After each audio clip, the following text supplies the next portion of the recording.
Shut up and sit down. Welcome to the Big Blue Offensive Podcast with Mike Trainer, Jay Jules, and John Depot.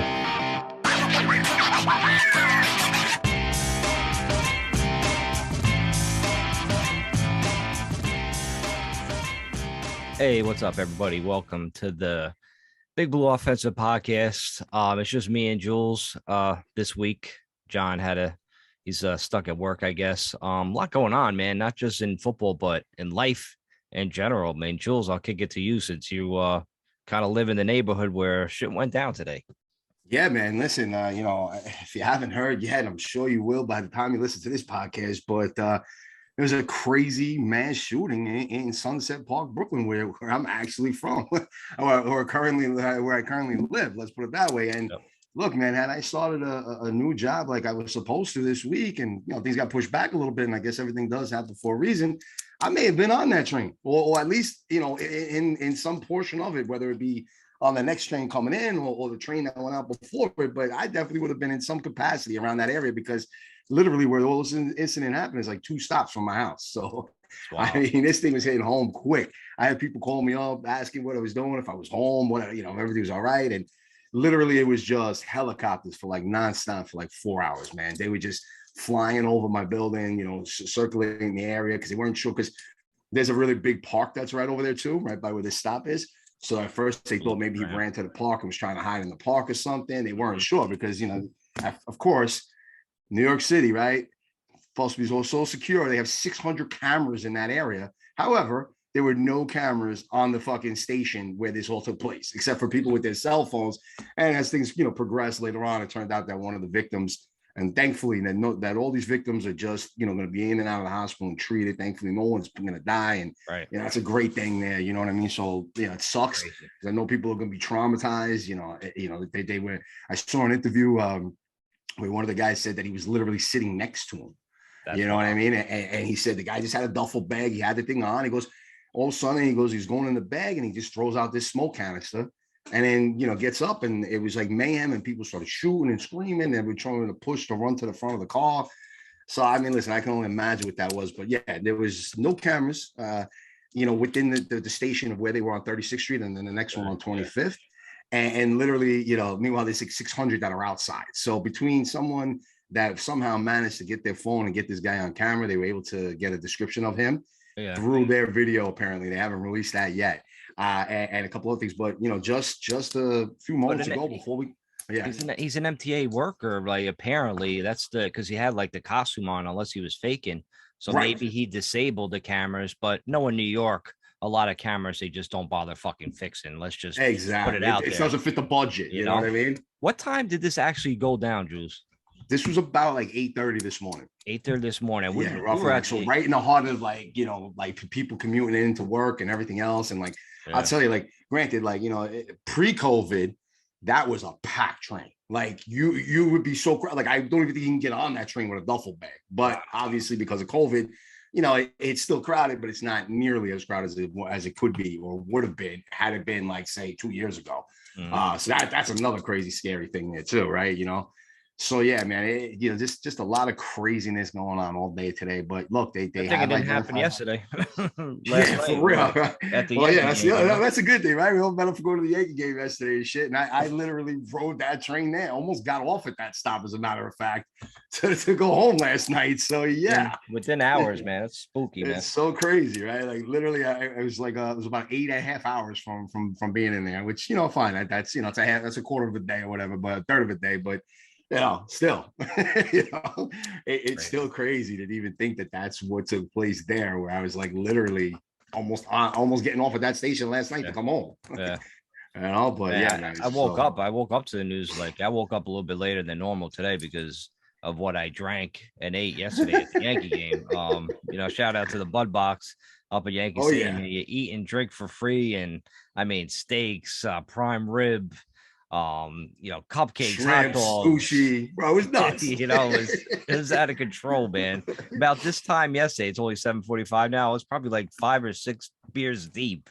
So it took me a little minute to get up, man. I was definitely definitely hung over today like a madman. But it was fun. It was a fun game, even though they sucked last night. Oh God, they couldn't get any good big hits or nothing. It was driving us crazy, man. Yeah, and at least, hey, listen, at least I got to see Monument Park. I haven't done that in forever. Like I think the last time I was there, I was like a kid. I can't even remember ever going through there because I showed up early to make sure we secured those seats, which was a lot. At least, so those were all the positives, except for them losing. But right, and losing a bet. I bet on the Yankees. yeah, all that too. Yeah, we both kind of did that one, but at least we had like some fun last night. But I guess we'll go into some more sad news, right? We'll start off man, the just unfortunately, this is how the show's starting today. In the NFL community. I mean, we were making fun. I mean, I was making fun of him a ton, but Dwayne Haskins. I woke up on like Saturday to a text.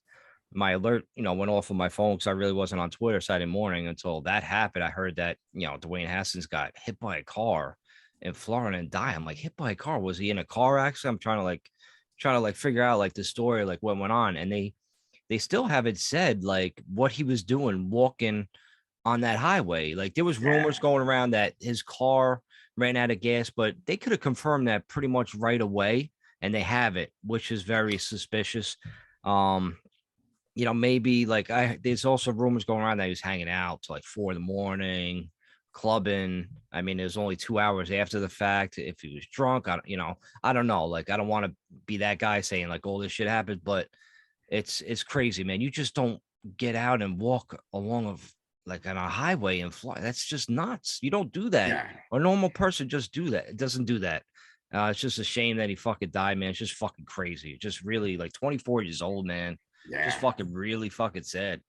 I mean, this guy went from being top dog at Ohio State, breaking all those Big Ten records, to people saying that he should have been taken over Daniel Jones, to being like arguably one of the better quarterbacks coming out of that draft class, then not succeeding in Washington, to not having the second chance in Pittsburgh. Because going into Saturday, right, prior to that, obviously the tweets that were coming out of the Steelers camp was Trubisky and him were going to battle it. They were going to battle for the starting QB. It wasn't like, they went out and they spent the money they did on Trubisky, but it wasn't like they were not going to like let Haskins compete for it. Yeah, this guy literally had a second chance at life in a sense, right? Like it doesn't happen often. Like, look, he fell a little bit in the draft, which was a little bit of a disappointment. Then he went to Washington. He didn't really do good there. And here he is on the Steelers, to replace Ben Roethlisberger. And even though he brought in an extra quarterback, he was still going to compete. I mean, so it's crazy. And look, you're right. We don't have the details. We don't know the stats. I mean, look, you could take a look at his past and yes, he's definitely had some red flags that he occurred, and he did some crazy things, but it doesn't necessarily mean he was doing it that night, Yeah, exactly. And you're right. Like, I don't know how you end up on a highway. Look, dude, I remember one time when I was doing like moving and shit, we had a flat tire and we had to pull over on like 95, like heading down on the Garden State and shit. Yep. And literally, like we're on the truck, we're on the shoulder. Dude, it was scary. And I was like all the way on the shoulder behind a truck. Like, somebody's going to hit me. They're going to hit the fucking truck that I hit me. And I was shitting my pants off. So, like, I don't know what this dude was doing that, like, literally he was sitting there fucking or walking or doing what, man. I listen, obviously condolences to his family and everything else. But, man, what a fucking crazy story. I tell you, between, Ruggs out in Las Vegas and then you hear this story, it's like, man, the NFL, bro, I'll tell you, sometimes like some real crazy shit happens and you just like, you don't know what to do with it. You know what I mean? Like that's just a crazy story. They hit his kid so young with a second chance, on a second team, fresh start, everything to go. And tragically fucking bang, that's it. His life's taken away. And the other crazy thing with that too was like, he must have came out of nowhere, because the reports I read was the guy that hit him in the truck or whatever stayed there, called the cops. Yeah, was like on the scene, didn't try to flee. So it's not like that dude was drunk or anything where, look, he got hit by a drunk driver or something crazy. No. So I mean, look, I'm sure we'll hear more of this story, but man, what a sad ending to that. I mean, it was like a dump truck. How do you not see like a dump truck? And dump trucks, they can't go that fast to begin with. Yeah, like the most 75, maybe 80, somewhere in that neighborhood. I don't even think go fast down in Florida. Let me tell you something. If you've ever driven in Florida and anybody listening on 95, bro, they're booking. Maybe regular cars. And some, Maybe regular cars. I don't know about a fucking. Yeah. Well, listen, any cars, but like, listen, dude, like 80 sometimes feels like you're standing still when you're on some of them Florida highways, especially down in South Florida. Yeah, no doubt. So like, I hit you, but like, man. There's some there's crazy after effects of that. There was like Adam Schefter came out and he said a tweet, basically said like, Dwayne Haskins, quarterback that struggled in Washington and was competing or, with Pittsburgh, trying to catch on with Pittsburgh, died today in a car accident. That was his original tweet. Right. And then all of a sudden people just fucking went after him, like almost like trying to cancel him in a weird way. I didn't think the tweet was that bad, but then, I start to think about it like, what if I died, right? Like, what if somebody tweeted like, oh, Mike, he sucked at selling those Stella 6-pack bottles, died today in a fucking car. You know what I mean? It's like it makes it, but like I get it. He's like Adam Schefter is so robotic, he's probably just trying to state the facts. You know what I mean? About and then like say it. So he's not. I wouldn't say like he's the most compassionate person in a way, probably like what his tweets are directed. But people make mistakes. Let's get over it. Like you forgive him and you move on. You don't have to try to cancel this fucking dude. He admitted it. He's like, oh, I was insensitive. It was no way. And like, let's move on. But people try to fucking pile on and cancel him.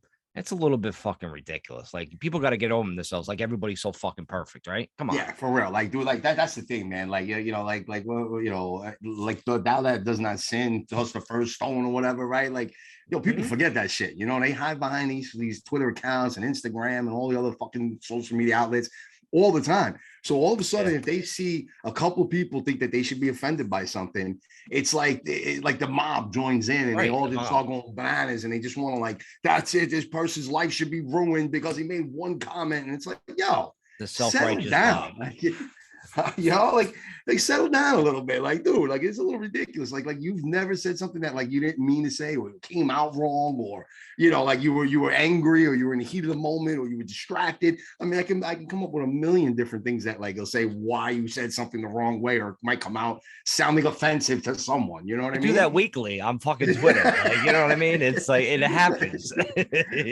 I'm pretty sure like I have myself. Like, dude, like for most part, I probably didn't mean it or like who the hell knows? Like, people are just overly sensitive these days, man. They just like they're so like they're just kind of bitches, though. They're fucking bitches.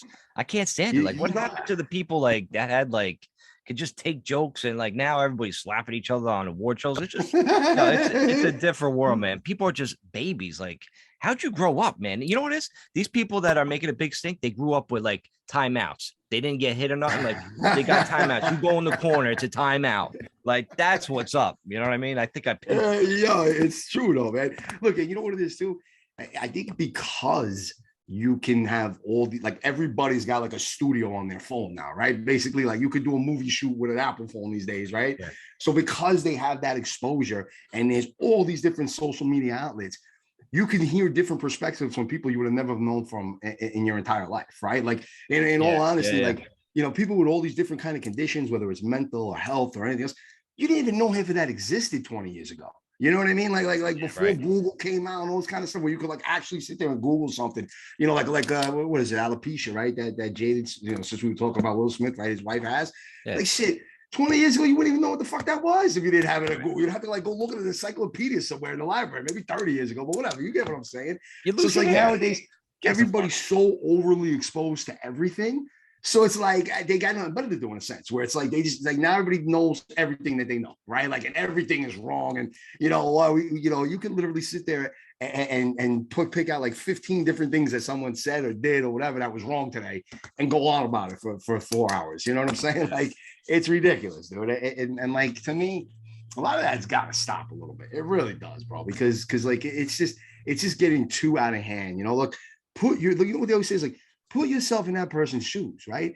In a sense, if the person fucked up and they said something and they come back and say, look, shit, I don't know what I was thinking or I was in the heat of a moment or whatever the case may be, let it go. Brother. Let it fucking go. People are allowed to make mistakes. In addition to that, it's like, yo, dude, you really want to ruin this person's life? Put yourself in their shoes. What if you fucked up that day? What if you were having a bad day and your job is to send out blogs or tweet or whatever the fuck the case may be, and you're in a bad mood and someone's talking to you and you just respond and you're not even paying attention that you did. Now your livelihood should be ruined. Your family should be affected. You shouldn't be able to make money like for saying something. Holy shit. I mean, are you kidding me? Like, Whatever happened to like words don't hurt me. Sticks and stones will break my bones, but words will never hurt me, right? Like, fuck happened to that thing? Like, I remember growing up saying that shit. You know what I'm saying?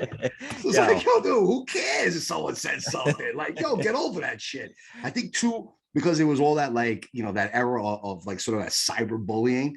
That's different. You know what I mean? Like if a guy's literally or a girl's literally getting picked on by multiple classmates or whatever the case may be, that's a serious situation, completely different. Mm-hmm. When a grown-ass man goes online, that's his profession, and tweets something out that you don't like, that's it. You don't like it. Don't fucking agree with it. Go after him if you want and say shit back to him and tell him why he's wrong and call it a fucking day. Maybe Twitter needs a dislike button so they could feel like, you know what I mean? Like, here, I disliked it. You know what I mean? It's just funny. For real. I think that makes more sense, right? Like, it's, you got the thumb up one with a heart, whatever it is. Fucking with thumbs down. Like, that shit sucked. You know what it is, man? Before we get off this topic, there's only one thing left I got to say about it. It's like, I think people are holding Adam Schefter to like a higher standard than the politicians that everybody votes for, man. You know what I'm saying? Like, why are you holding Adam Schefter up on a pedestal, man? He fucking tweets about football, for Christ's sake. Yeah, for real. Like, that's it. He wears some fucking ESPN and talks about football all day. Like, get the guy a break, bro. Yeah, who gives a shit what he says? Like, seriously. He's probably wrong half the fucking time anyway with his picks and fucking everything else. Yeah, right. Like all these other experts, you know what I mean? Look, even going after poor Cam Newton when he was like on a talk show talking about like how his preference for a woman like be a good cook and shut the fuck up sometimes.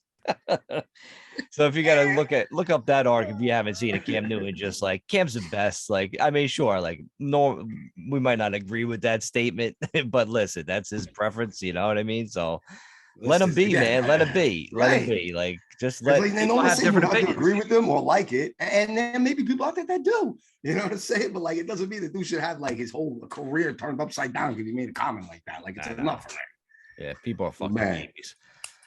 Yeah, too much. But speaking of tweets and everything, right? Let me see. So Warren Sharp, I'm not even sure who the heck that is, literally went out and he tweeted out something a little earlier today, but it does raise a really good point. We're going to get into some Giants football there. Yep. So you want to take a quick commercial break? We'll come back and then we'll start getting into some Giants football. Sounds good, man. All right. So after that intro, we're going to take a quick break. We'll be right back. We'll talk some Giants football. Hopefully we get a little more positive. We'll be right back on the BBO. So we got to break it off real quick. NYG podcast. All right, we are back on the BBO NYG podcast. It's Mike and Jules today, just for this week. John is working some overtime, man. He'll be back next week. Jules, what's up with this guy, Warren Sharp, posting about Giants wide receivers? Why is he being a dick? So he's basically saying that the Giants, and a lot has to do with, of course, Kenny Galladay and the fact that this is the biggest year of his contract is this coming season, but that they might have the most expensive wide receiver room for the 2022 football season. Meanwhile, they have the least amount of touchdowns for any wide receiver group out of last year's game. Let's see, which was only 5, and that was the fewest since 2017. Oof. And that's for any team, rather. So let's just like not just the Giants. That's any team since 2017. That was the lowest or for wide receiver room. I'm not even going into details with that. So, I mean, look, a lot of people sort of went both ways when we were bringing up a guy like Kadarius Toney last week, when we brought that whole situation that he missed the voluntary practices and all this kind of shit, nowhere to be found, hasn't come out on social media. It's over a week now. And it's not like the dude was like, hey, I was, at my brother's this or my sister's that or my mother, my father, whatever, nothing. Guys, that's shit. So he's still MIA. So you literally have this wide receiver room that was a huge disappointment a season ago. And now here we're coming into this season where we have a wide receiver room where you would think Devontae Adams or Tyreek Hill or fucking, Diggs were in this, right? Where like we got one of these stud guys going. And that's part of the reason why our wide receiver room is so expensive. And that's not the case, right? And getting back to what I'm saying with Toney for a moment here, is that Toney literally missed this voluntary practice. But it's like, yo, man, you were part of a horror. You were the worst wide receiving, room, if you would, locker room in the entire NFL last year. Mm-hmm. And you don't want to show up to a voluntary practice now. Like, dude, I get it. It's voluntary. I get it's practice. Oh my God, they have They have lives outside of football. They're allowed to do all this other shit. You know, all the crying I heard about this nonsense. But dude, the reality is, if you're trying to win and you're trying to be better and you want to achieve and you're at a highly competitive job, okay, where guys, guess what, are out there doing it anyway. Guys are going to these voluntary things. You know why? Because they want to win. And that's what that kind of shows, man. And with this and seeing that and you know, knowing Galladay, look, let's be real. Galladay hasn't been healthy in 2 seasons, man. Shepard, we know. I think you and I would be fucking ecstatic if we can get 12 games out of him this year, right? And Darius Slayton, I don't know what the fuck happened to him. I mean, yo, listen, man, it's putting up a lot of red flags, and it is crazy that all that money is actually invested into the wide receiver room, and that might be one of the weakest points of our offense. I don't know how you feel, but to me, that's a strong fucking thing. And I know people jump on the offensive line, and I promise you we're gonna get into that later. But you know, the wide receiver room, yeah, on paper looks great, right? Because you look at Cadone, you look at Tony, and you look at Galladay, and you look at Shepard and Slayton, and you go down the line, you're like, all right, yeah, there's plenty of talent, but yo, they were the worst fucking receiving core in football last year. Period. I mean, I don't know what you want me to say to that. I mean, like, I guess Sharp's point is like, all right, they make a lot of money collectively, but it's really just Galladay. You know what I mean? That's the, you know, crazy contract. And, you know, obviously, like with their offensive line that we're going to talk about in a few, they just couldn't get the wide receivers the ball. Like, it was like they had only a second. So it was like either quick curl routes or like slants, and that didn't even work out, you know? So I don't know, man. Like, I'm at a loss for words, to be honest, with that wide receiver. I like to see them actually get the ball and see what they can do with it. You know, until then, yeah, well, Lord knows. You know, you mentioned that, like, oh, because of the offensive line, we had to do all these quick passes and everything else. They also couldn't stay healthy. It's not like we got 17 games out of Tony, 17 out of Shepard, 17 out of Galladay, where literally we could be like, all right, yeah, you know what? You know, Galladay didn't have, 1,000 yards in receiving, but he had 70 catches, right? We can't even say that. These guys, I don't even know if they played 17 games total together. You know what I'm saying? You add up all 3 games, all 3 of those players and all the games they played, I don't even know if it equals 17. It probably does, but I'm just joking. But, you know, seriously, like that's how bad it was. So, yeah, it does kind of like, man, I hate to throw salt in the wound and I hate to kick people when they're down. But, man, this goes back to your boy Gettleman, bro, where, like, literally, yes, I get it. I wanted Galladay. I thought it was a good move. Do I think we overpaid him? Sure, we did. Look, you look around now, right? We saw this coming. You know, you see Devontae Adams' contract. You see Tyreek Hill's contract. You saw Diggs got the extension. Like, these dudes all got paid. You know what I mean? Like they're all getting paid. So, yeah, imagine a guy like Galladay being in the free agent market. Oh, and Allen Robinson, right? Because he went over to the Rams. He got paid too, if I'm not mistaken, right? Yeah, he got paid. So all those guys got paid. So, like, yeah, I get it. We would have still had to pay this guy. So it's kind of better doing it a year earlier and then having like all of the cap extension. But man, dude, it just fucking sucks to like realize that, yeah, that's where a big commitment of our money is going. And we're really not getting any production. Like, people are up in arms about this offensive line. But yeah, when you look at the receivers, they haven't done shit.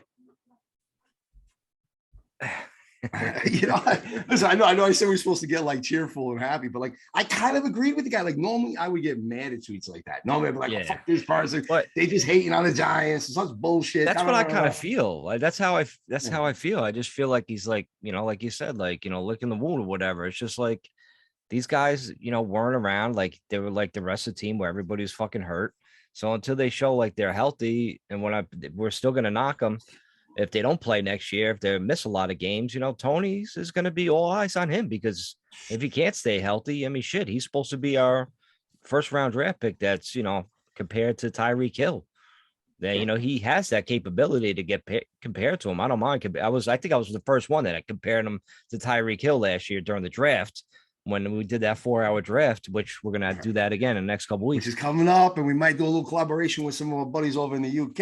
And in addition to that, you know, we have some other guys that are joining us. So stay tuned for that. It's going to be a lot of fun for sure. We just got to get these guys to play, man. That's all it comes down to. The wide receiver room is vacant right now, if you ask me. That's what I mean, dude. Like to me, like the big thing there is they got to stay healthy, bro. Like you got to be out. Like, I got to get double-digit games out of Shepard, double-digit games out of Galladay, double-digit No games out doubt. of fucking. And when I say double-digit games, I'm meaning like that they play that many games in a season. Like that's it. If they miss it one can't game, just be fine. like, yeah, like dude, like if you tell me that these guys are healthy for fucking 13 or 14 games this season, I'll sign up for that today. Yeah. Right now. Like I get 13, 14 games out of all three of those guys, sign me up, bro. Let's see what we got. Like for real. Because if not, man, we're gonna have to do a lot of rethinking our wide receiver room next season if that's the case. You know what I mean? Yeah. That's the only thing with that. Because like you said, for me, I get it. You're a little bit more of a Tony supporter. I'll admit I swung right. Mm-hmm. I hated the pick in the beginning of the year. I thought there was so many other receivers we could have taken. And I'm not going to go through that list. If you go back and listen to some of the pods, you'll definitely hear me going through some of the guys that we could have taken there instead, or waited and took someone else, all right, and took another wide receiver in the later rounds. Well, what if he balls? What if he balls out, Jules, next year? Right, we got to give credit if he balls out, right, and then we got to give credit to Gettleman to make that trade, and for the team sucking. Then we got Tony, the 5th and the 7th round pick. You know what I mean? Like 5 and 7. That's a pretty good fucking haul, man. If it all works out, I mean, it's to be determined, but we got to give Gettleman a little bit credit in that. You know what I mean? So all right, ball out. So you're talking like 80 catches, right? Somewhere 80 plus, 80 north, right? 1,200 yards at least north, right? Yep. And double digit touchdowns, right? That's ball out, right? That would be nice. So anything less of that is not right. So if he comes across with a stat line of something like, say, I don't know, let's say 65 catches, 1,000 yards, 6 touchdowns. What do you think of that? Man, I don't know. I don't really like that. That don't sound too good to me right now. But if they're winning ball games, right? You know, and let's say the Giants win 9 games. I don't know. And now we're really going out there on a limb, but I'm just saying they win 9. He's a threat. And he's a threat. Well, that would be 65 catches, 1,000 yards, and 7 touchdowns. That's not crazy of a season where he balled out. No, but at the same time, let's say that Galladay is healthy and he stays healthy. He's going to get close to that too, right? He's got to get around 60. If Shepard stays healthy, he's going to get around 60. You know what I mean? So like these they got to complement each other though. They have to complement each other. If he's getting less touchdowns and less yards, as long as other guys are picking up the slack, dude, I'll accept that all day. Like, you know what I mean? Like the Rams did with like Woods, and I know Kupp had a terrific year, but these guys were spreading the ball around and they were fucking winning, man. That's only what we really want. You know what I mean? Right. I mean, dude, that's what you want to see all the time for sure. You know what I mean? Like, look, you're right. To me, though, I'll be honest with you. If I had to trade one for the other, what I would trade is that all 3 of those guys, like I said earlier, get me at least 14 plus games this year. Get me 14 games or 13, whatever I said. But like, get me to 14, then fine. And you get me all 3 of those guys with 14 games where they only missed 3 games, each of them. Dude, and you know what? Then we might well have that ability if Daniel Jones takes the next step. And if the big one, where we're going to get to in about 2 seconds, the offensive line and all that kind of nonsense. But you know what? I think I would take that over him balling out. You know what I'm trying to say? Like he gave me 14 games and that stat line I literally just threw across is what we have. Then, I'm all for it. You know what I'm trying to say? Like, but me too. I'd rather that than shit. I mean, it'd be tough, but like that he plays 11 games and somehow ends up with like 65, but he has like 1,300 yards and 10 touchdowns. You know what I'm trying to say? Where it's like, unless he was healthy during the end of the season, that ain't going to help us much. And we're going to lose games because of that. You know what I mean? But if he's a threat and a weapon, then we're good. You know what I mean? We should be happy. It's a serious concern, man, because I think that a lot of people are so overly focused on this offensive fucking line. All right. To the point where like I had to do some research, Mike. All right. Because it's driving me nuts. Where everything's like offensive line, we have to do it. Oh my God. If we don't get Neil or Ricky, I'm going to lose my mind. And oh my God, the offensive line. Like, bro, it's been like nonstop about this fucking offensive line. I feel like for like 10 years, I've been hearing about this stupid shit. Yep. So my question to you there is, Mike. Tell me. To Super Bowl teams, 2007 and the 2011 team, how many first-round offensive linemen did the Giants have on both of those teams? On both? On both. Let's combine both. Granted, there's a few crossover players, but yeah, I would probably only say one. You say one. So both years, 2007 and one. Okay. Because I think Justin zero. How about 0? Really? Not one first-round offensive lineman on either of those teams. Not even Kareem McKenzie. 2011 or 2007. McKenzie wasn't a first-round pick, huh? So McKenzie, hold on, I will tell you right now. I believe McKenzie was a second-round pick. All right, but I have it right here. So just give me one moment here. Right. So you had in the 07, in the 071, whatever you want to say, O'Hara started his career as an undrafted free agent. That was our center, right? Right. You had Deal, yeah, 5th-round pick. You had Serbert, who was an undrafted free agent. All right. You had Chris Snee, who was a 2nd-round pick, and McKenzie was a 3rd-round pick. Wow, McKenzie was 3rd-round pick. Okay. And then you get into 11, where you had a couple extra guys. You had Will Beatty at tackle, 2nd-round pick. You had Kevin Booth, 6th-round pick. And you had David Bass, 2nd-round pick. Now, not all these guys are drafted by the Giants, but this is my point, Mike. We won 2 Super Bowls with a team that didn't even have one offensive lineman that was drafted in the 1st round. Funny what good drafting does and good coaching does to make these lines happen. I think that's what a lot of the fans are missing out. They just think automatically if we get, Icky or Neal, that you put him right there and he's just going to be great. You know what I mean? Right. That's just, he's still like he's an automatic start. That's it. Just because we took him in the top 5, he's an automatic start. Right. The kid's going to walk in tomorrow and he's going to be Orlando Pace. You know what I'm trying to say? Like, come on, dude, enough with that. There's a lot of busts. It's been driving me crazy because it's like, oh my God, it's a failure if the Giants don't get a tackle in the 1st round. No, it's not. Actually, no, it's fucking not. And I think you and I were talking about this a little bit at the game last night, where you even felt that they may not even take an offensive lineman in the first. I changed my mind.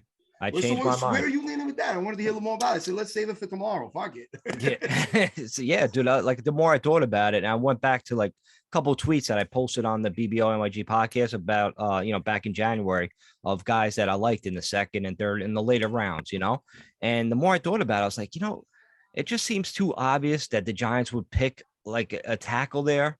I mean, we got our left tackle already. That's the most important position on the line. We have him. He's going to be here for the next 10 years at least. So we're good at that position. I think the Giants, and if you read up, they're doing a lot more research on like guys that could pick in the 2nd round. So I'm thinking the Giants are not going to draft an offensive tackle or offensive guard in the 1st round. I'm thinking I think they might trade the 5th pick, right?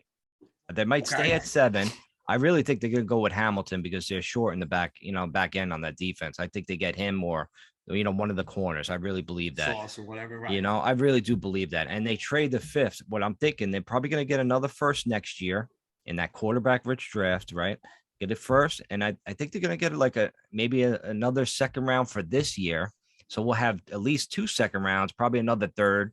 And, maybe we'll combine a couple later draft picks. I don't think we're going to draft 9 or 10 players in this draft. I don't think we're going to pay them all. So I'm thinking we're going to like combine and make a big trade. And I think we're going to get a good haul for next year. And, I don't count on the Giants staying at 5 and 7 and drafting those guys. There's plenty of good offensive line help that we could get in the 2nd and 3rd round. And if we got 2 2nd-round picks and, multiple 3rd, like we already do now, like we're right there. And like Jules, like, I mean, to do that research and say like about those Giants lines, it makes you think like, hey, we don't have to waste a 1st-round pick on a guy like this. There's really good defensive players coming out in this draft. And it's not talked about enough because of what we've struggled having a bad offensive line was. That's why all the attention is not going there. And I don't believe it shouldn't. We should be talking about these defensive guys. And if we draft 2 defensive guys there, whatever, without trading back, I think Giant fans should be happy because we're going to get guys in the later rounds and we'll be able to plug them in.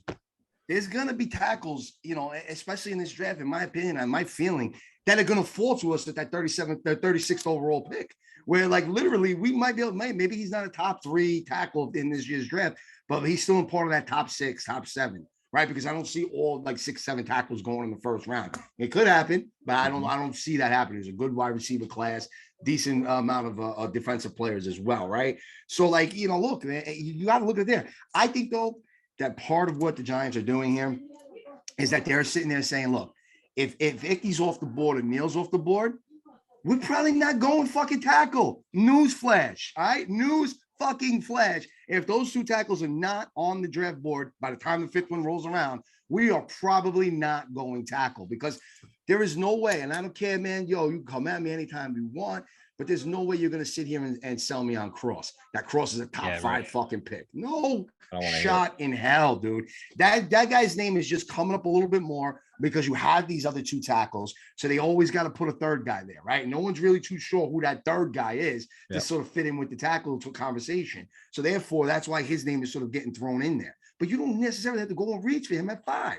I think to me, like I said, if Icky's sitting there, if Icky's there, I think we do snatch him because he's just got that persona about him. There's just something there with that dude that like he wants to play in New York. We could get him, and that guy's there, right? And you could kind of make an argument with Neal. He lost all that weight. He looks good. He's moving around better. You know, he's even looking stronger. So I mean, like that dude's making a push too. So it's like those are your two guys. Those are your two stud fucking tackles. If neither of them are there, you do not need to rush a fucking offensive lineman. Enough already. Let this be. That's it. People got to fucking realize that, especially after what I just read to you. And look, bottom line is this. We're going to take another guy, a guard or a tackle or something in the second round or even the third round, right? And if we miss on those guys, right, it ends up becoming like another Matt Pert or something like that, there's always next year.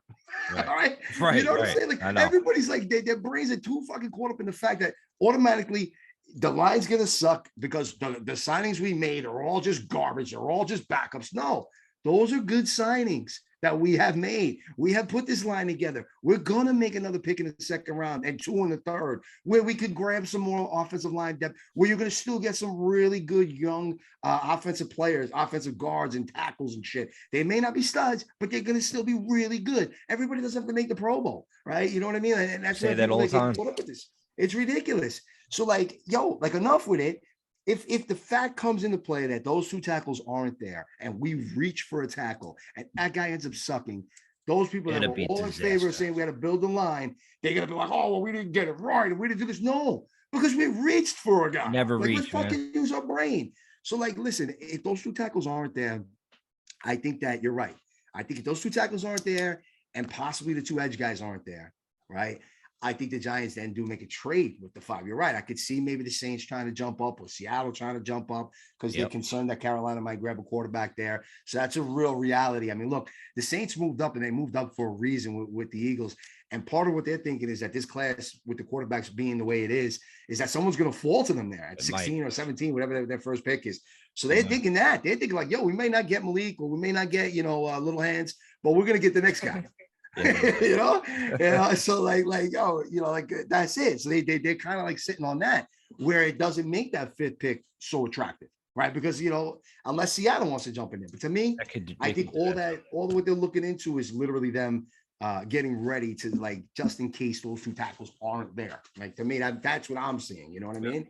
Remember when Giants fans were like they seen Tyler Linderbaum wrestle and they wanted him at number 5, like.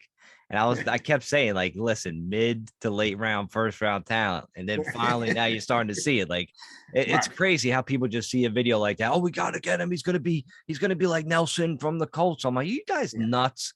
I understand we need like offensive line help, but like do some fucking damn research. Like even back in January, like I tweeted like Penning would be in the second round. Like that would be a reach in the first round to get Penning, in my opinion. You know what I mean? So like, just like you got to watch college football guys more often, man. If you're talking about drafted Tyler Linderbaum at 5 or Malik Willis at number 5, let another team fucking do that stupid. Let them do. You know what? And if it comes back and we end up buying it, I'm pretty damn sure you could go through any draft throughout the fucking history of the NFL draft where there's like 100 different teams that should have took this guy, should have took that guy, passed on this guy, passed on that guy. Oh my God, look at this. Oh, it's like, like the month they call the armchair quarterback, right? Always happens. Captain Hindsight. Yeah. Always fucking happens. Always. Man. So there's always going to be a mistake. There's always going to be a guy that drops. There's always going to be a guy take it too soon. Like that happens every year. And I get it. Everybody is so over the top focused on this fucking offensive line. Instead of just taking a step back and saying, look, they went out and added people. It's fine. We didn't add a fucking Pro Bowler, but we added guys that can play. They're veterans. They're better than what we had. And if you could just add in a couple of rookies, whether it be in the first round, second round, third round, that's going to be significant. Or especially if they take one in the second round. Or like, undrafted free agents. What is wrong with people? I literally just mentioned now, going back to my previous question about how many first rounders we had, we did have 3 second rounders. Fine. What does that tell you? Maybe we find a guy in the second round. Oh my God, God forbid. God forbid the Giants take the 2 most talented guys at 5 and 7 that are on the board at the current time, and they come back at 36 and take the best tackle that's available. Oh man. Or how horrible is that? Or since we have so many late round picks, maybe we bunch a few together to move up a couple spots. Maybe we get an extra second round or an extra third or fourth. You never know, man. Like let these guys work and see what happens, man. But yeah, but dude, like like I had to bring that up because it's literally been driving me fucking insane, dude. Like literally, I can't take it no more. I know. And everything is off. Like, bro, like need the draft to be over. Yeah, for real. Like, you know how easy it is that one of these kids we could take them and they're a bust. You know how fucking easy that is. And then what happens? I want to see them all come on there. All the people that, oh my God, we're doing offensive line, and they're ripping their hair out about it. Come on and be like, yeah, well, that was my dude. Like at least the way you and I owned our shit with Isaiah Simmons a couple of seasons ago, right? And we, you know what? He didn't come out like we thought he was gonna do. You know, we thought he was gonna have like a Michael Parsons type of fucking season, and he didn't. Fine, I get it. We owned our shit. You know what I'm trying to say? Listen, he still led the team in tackles, man. He's all over the fucking field. I mean, you know what I mean? I still like the fucking guy. I don't give a shit. I think he's going to be having a fucking sick year next year. Yeah, he could go off. You know, like some guys take a year or two to develop. Not everybody comes out the gate as a rookie. No. You know how many? You know how many fucking first round draft picks that end up being bust every year? Like, just look it up, guys. Look up the past few drafts. There's a long list of them, man. We just have to have hopefully have the right people in the building to draft right, man, and draft late. You know, like we can't miss like Reese did for like fucking 6 years on first round. You can't miss on first rounders. So as long as we continue to make the right picks on the first round, I think we have been, and even the second round, we got good draft picks. We got a very young team still, man. So as long as they stay healthy and you know, we'll see what happens. But I just want one quick shout out, man. Man. This girl got me laughing. She came up on she tweeted at the Big Blue Offensive today. People magazine had a tweet. They said Indiana police say a suspected dead body in field is actually a life-size sex doll. And she's like, they found your doll. BBO NYG podcast. That's a reference to an old podcast we had like back in the day. So definitely made me laugh. So that's fantastic. So shout out to Meg for tweeting us before, man. I thought that was pretty funny. And also shout out to the people listening, man. Besides that list we gave a couple weeks ago, Mexico has joined the party for the BBO NYG podcast. So they're listening. You know, they're listening down there, like chilling on some drinking some Coronas, you know, right by the beach. So they're listening to our podcast. So keep listening, like, subscribe, do all that shit. Please, yeah, we appreciate it, man. But yo, here's a quick one, right? So out of all the Hall of Famers in the NFL, 46% were first rounders. Now that's dominant. I'll give you that. That's dominant. Amount. That's a good amount, right? But that still means that there's another 54 that came in later rounds. Right. And that's a Hall of Famer. Right. Yeah. Yep.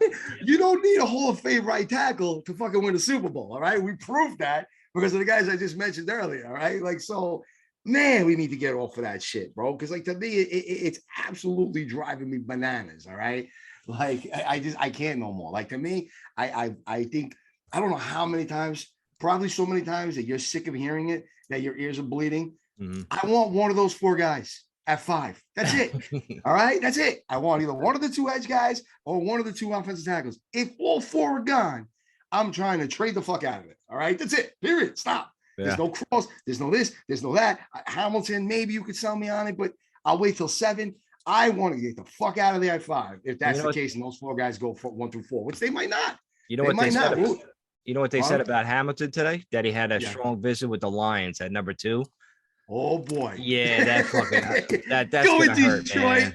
If they take him, I'm gonna be so fucking pissed. They'll ruin his fucking promising career, man. Listen, I get you that you get that little bit of a Notre Dame trail there, so that's kind of like, you know, gets you a little pumped and motivated to have him have a successful NFL career. Sure, I'm with you on it. But for me, I hope they take him at 2. That'd be phenomenal, bro. Because then that's it. We're getting one of the 4. We're getting one of the 4. And I can live with it. You know what I'm saying? Like, all I need is to see just one guy go higher than he should have. I don't want guy sneak in there, man. I don't want that to happen. I don't want that to happen. So we're not agreeing on that one. I tell you that. Listen, what if the Jets take him? at 4. Oh God, that would make me fucking miserable. That'd be even worse. To have him go right before us, that would make me fucking really pissed. Like you would. So, all right. So let's say Icky's there at 5 and Hamilton's there at 5. You still want to go Hamilton? Yeah, because like I said before, like I think there's some second round talent on offensive tackle that I think will be better than Icky. Like yeah, dude. That kid might be the best one in the draft, dude. For real. I honestly don't think he's making it to 5. I'll be quite I actually like Neil better than Icky, to be honest with you. But you can go back and forth. You can go back and forth. I don't know, man. I just know like you know what it is too. To me, they're both tremendous talents, right? They're both physical specimens. Like if we go on and on and on about that kind of stuff, right? But to me, like, and Neil was good too. Don't get me wrong. Like he's a little bit more that like Nick Saban. I'm gonna just kind of be who I am, and like like whatever. Where Icky's just sort of got like this little like kind of like moxie with him, where he's just like, yeah, I'm gonna bring it to the table. You're gonna put me on the left side, Andrew's gonna move to the right. Like it's like almost like a brawler, like he's gonna have that attitude and shit. Yeah, like yo, I'll go to war with that dude. You know what I'm saying? Like, yo, you want a ball? Let's go. Dude, it's tempting, man. It's tempting because if you get that fucking line like solid like that and they're beasts, and then you have a run game with Barkley, I mean, that could be something, man. That could be really something. So I get it is fucking tempting, man. But man, I can't fucking wait, man. We got like 2 weeks, 2 fucking weeks, baby. And next week, what we're going to do too is obviously we'll get down a little bit more about what the show is going to be for the draft. And when we go live, we'll get a lot more details in regards to that. But also, Mike, we got to do the betting. We've been betting guys all year long. We definitely got to put some bets in because I know that the first overall pick is starting to get some traction. I know Aiden Hutchinson is still number 1 favorite. But, next week we're going to put some spreads together. Maybe do a little pretend thing again, or maybe actually put some money on it. We'll see. It is legal in New York State, so we can do that shit legally. We don't have to hide about it. Wow. And see who we think really is gonna like stick as the first round pick. Because look, there's some talk too, and again, it's all talk. We got 2 weeks, a little over 2 weeks, and we're fucking there, right? But that Trayvon Walker, might go number 1. I'm like, please. That's wild. Yeah, imagine he goes number 1. Bro, like I think I would stand on my head. Imagine that Trayvon Walker goes 1 and Hamilton goes 2 to the Lions. Just put that stop right there for a moment. Like, whoop. I would love Jacksonville to do that, man. Like, please do that. It would just open up, like, because I don't want him. So, like, let him go number 1. But that would open up the doors for the Giants, like, with all possibilities. Dude, it's like endless at that point. Like, if that was number 1 and 2. Granted, I mean, at that point, I think Houston has to go Hutch. Like, there's a no-brainer at that point in time, which then leaves both tackles and my man Theo as the last fucking to go for one more pick. Like, it's crazy. It is fucking crazy. I mean, look, in all honesty, I absolutely don't think that would happen because if for some weird ass reason Jacksonville did go Trayvon Walker, right? Because they do have Josh Allen that's there, and maybe they feel like they need more of a guy that could be a little bit more of a run stopper. You don't know. I mean, there is, if he really is that good of a run stopper, Walker is. He's supposed to be one of the best run stoppers in football, right? In college football, coming out of college football. So that, I mean, because that's where he's more of where he excels more. Because I understand that he, people are saying maybe you could take him at 7, and we don't need that. We have right. So we don't need that kind of guy. That's what I think he's more of a baller with. So who knows? Maybe Jacksonville does do that. But then, having a guy that played at Michigan, literally was going to be arguably the number 1 pick overall, fall to the Detroit Lions. How do they not take fucking Hutch? Yeah, they got to take. You know what I mean? They can't go Hamilton there. I think Hamilton is just sort of a backup because maybe they're not sold 100% on Thibodeau, and they also don't need any offensive line help. So therefore, that's where I think Hamilton's kind of getting into play a little bit. Yeah. So obviously, I would think that if Hutch did fall to them at 2, they'd probably go Hutch there. But you never know. I mean, look, crazy shit. I mean, look, what about that? Remember like years past when they got like Mike Williams and all those wide receivers, where they kept taking like a wide receiver every single draft in the top 10. Yeah, right. I mean, Detroit's done some crazy shit. Sorry, no offense to any Detroit people that might be listening. But for real, they done some dumb shit. Yeah, there are some loser organizations that fucking make dumb moves consistently. So yeah, it could throw the whole draft out of fucking whack, man. And who's to say? Who's to say that Detroit's just keeping that shit airtight and they really want a quarterback for whatever reason? They're hung up on Malik Wilson, throwing that 90-yard pass. Right? I'm exaggerating it because that's how ridiculous it was. But then when he's 30 yards out and he can't even hit his fucking wide receiver in the back of the end zone because he fucking overthrows him by about 400 feet, oh, you know, everybody's making a big deal about throwing, right? All the guys should be saying, yeah, dude. But if you're gonna go and stand on your head about a guy hitting him on, hit him in stride 70 yards down the field, but then he can't hit a fucking right side of the barn at 25 yards. Like that's who Malik Willis is. People got to understand it. It's like you said, Mike. They don't watch college football. They just see the highlights. They just hear the name. Yes. They just see the combine. They just see the workouts, and they're like, "Oh my god, this guy's amazing! Holy shit!" Meanwhile, if you go back and you watch Liberty games, yeah, I'm going to say Liberty games. Liberty, all right? Like, since when is Liberty a credible fucking football program? Well, whatever. I get it. There's studs. Jerry Rice came from a no-name school. I get it. But, yo, he misses his receivers constantly. That's his downfall. He's not an accurate quarterback at all. At all. So it's like you've been saying, he is definitely a work in progress. Malik Willis should not be coming out the gate as a starter. So therefore, with all that said, possibly I could see, since Goff is in Detroit, maybe they take Malik at 2, and they just been holding that under wraps and keep it quiet. And they take him because they know they got Goff for a year, maybe another year after that, where Malik could then start working on his accuracy and what really fits his game. And, you know, he could develop on there on Detroit. I don't know. Yeah. So, I mean, you know, Detroit is getting interesting in this draft as we're getting closer now, where I could see, like, kind of like the way I've been talking about shit about the Jets the whole time. I'm starting to feel that about Detroit in a weird way. I don't think Detroit's a slam dunk with taking a fucking, you know, the edge guy, and that's that. I don't know about that anymore. Detroit's a weird fucking. You're right. They make some dumb moves. I mean, even just trading for Golf to begin with was fucking stupid. But then you have, I mean, you have a bunch of teams like look at Washington. Nobody was competing for Carson Wentz, you know, and Washington was like, we'll give you everything for him. Like, it's just stupid fucking teams in the NFL. Like, thank God the Giants, you know, I know we had our struggles or whatever, but at least we're not one of those fucking dumb teams that just make these dumb fucking decisions all the fucking time. Year in and year out. You know what I mean? That's why, like I said, you have 2 of the top ones with that. Now, granted, you know, with Doug Peterson there in Jacksonville, it's not the circus act it was a year ago, because God, yeah, that's true. Could you imagine what Urban Meyer would do with that pick? Who the hell knows what that guy would do with that? Oh my God. You want to talk about, like, you know, Trayvon Walker. Well, so it's got to be like Jermaine Johnson. Like, what? Yeah, I saw him in the, you know, the SEC and shit. That was nasty. Like, wait, what? Well, sorry, these are ACC. He's out of Florida State. You know what I'm saying? Yeah. You know, where all of a sudden, like, yeah, like there's some crazy shit like that. So you don't have that. I think Doug Peterson's got a little bit more of a head on his shoulders when it comes to that kind of shit. So they're probably going Hutch. I mean, look, unless, like I said, you know, they feel comfortable with Josh Allen, they feel like they need a little something else, and Trayvon Walker really is this like magnificent run stop. He's like the next Warren Sapp type thing. Cool, I get it. You know what I'm saying? Yeah, I get that too. But yeah, like that's what he really needs to be for him to jump everybody at this point. And then I guess it's open, man. Like I said, Detroit, for whatever reason, you know, it's weird.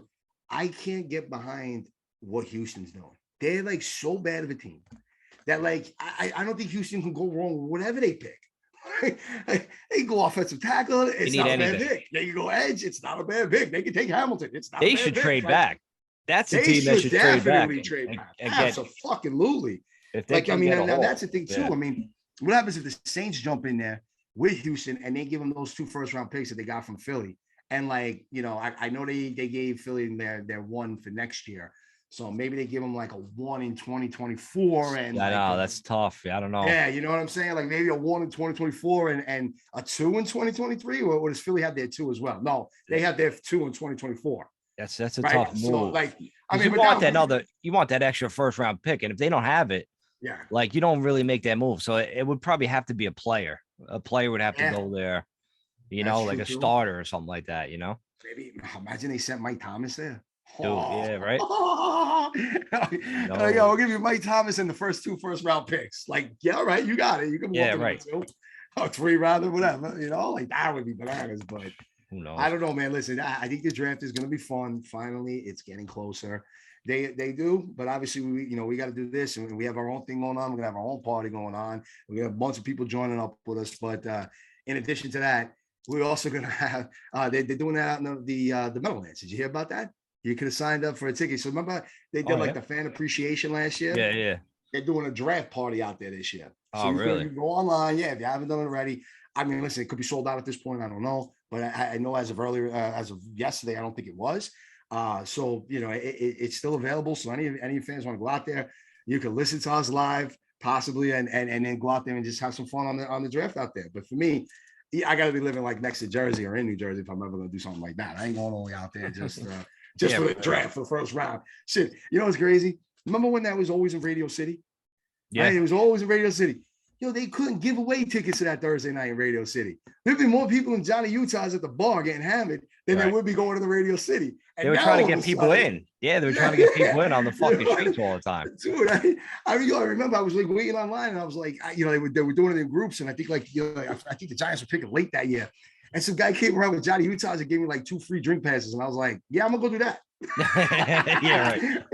I was like, I got 2 free drinks. I'm gonna go do that. I'll see you later. Like, but now because they made it into this whole like experience and fans getting on the stage and all this kind of shit, man, it blew up. And like I think it all started in Nashville when you went down to that. Yep. I see, it's funny. I seen Urban Meyer in Nashville. We got a picture with him. He walked right past us. I didn't realize he was gonna eventually be a coach and fuck everything up. But listen, hopefully these other teams start fucking shit up, man, and then we could get our guys and get a good haul, maybe in a trade or some shit. But listen, next week, man, we're gonna have a new day for the podcast. Yep. Because Tuesday I start my softball league on Tuesday. Boy, good luck with that, huh? So we're gonna have to record on Monday, so we actually be out. The podcast will be out even earlier than what you guys were expecting. So at least that'll be a good thing coming out of it. So. Yeah, so definitely hear more details on what we're doing for draft night and all the fun we're gonna have doing that. Some of our picks, some of our bets as to who's gonna go number 1 overall and all that kind of shit. We'll play the odds a little bit and see where the odds are sitting at come next Monday night and everything else. And then that's it. Yeah, new time, man. New day, Mondays. So look for the pod a little earlier in the week and give you something to do kind of in the beginning part of the week, or just to kind of close out your weekend from the past week from that past weekend. But that's it for now, man. That wraps up this week's episode. You will definitely see us back here next week on Monday, but that's where we're going to be releasing. So you'll see it come out late Monday night like we do on Tuesdays. But for now, stay safe. You got anything to say, hit us up, BBONYG Podcast. We'd love for you to come at us, Instagram, Twitter, whatever the case may be, email. You guys know it. We appreciate everything. Like and subscribe. See you guys next week. Peace.